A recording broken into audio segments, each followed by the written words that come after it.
জিম্বাবুয়ের বিপক্ষে 5 ম্যাচ সিরিজের শেষ টি-20তে কাল মাঠে নামবে বাংলাদেশ। মিরপুর শেরেবাংলা স্টেডিয়ামে খেলা শুরু সকাল 10টায়। সিরিজের শেষ ম্যাচেও জয়ের ছন্দ ধরে রেখে বিশ্বকাপ যাত্রা করতে চায় টিম টাইগার্স। নাজমুস সাকিবের রিপোর্ট। জিম্বাবুয়েকে বলা হয় বাংলাদেশের অসময়ের বন্ধু।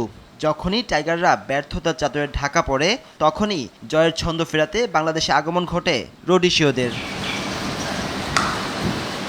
টি-20 বিশ্বকাপ সামনে রেখে লাল সবুজ ছেলেদের আত্মবিশ্বাস বাড়াতে খেলতে আসা 5 ম্যাচ টি-20 সিরিজের 4টিতে হেরেছে সেকান্দের রাজা বাহিনী। পরিসংখ্যান বলছে ক্রিকেটের সীমিত ফরম্যাটে এখন পর্যন্ত 23 দেখায় বাংলাদেশের 16 জয়ের বিপরীতে জিম্বাবুয়ের সফলতা এসেছে মাত্র 7 বার। এই হিসেবকে পুঁজি করে সিরিজের শেষ ম্যাচেও জয় নিয়ে টি-20 বিশ্বকাপের উদ্দেশ্যে উঠতে চায় নাজমুল শান্তর দল।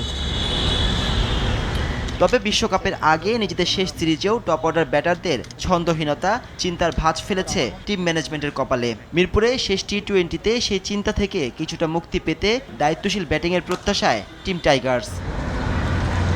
নাজমুস সাকিব, RTV, ঢাকা।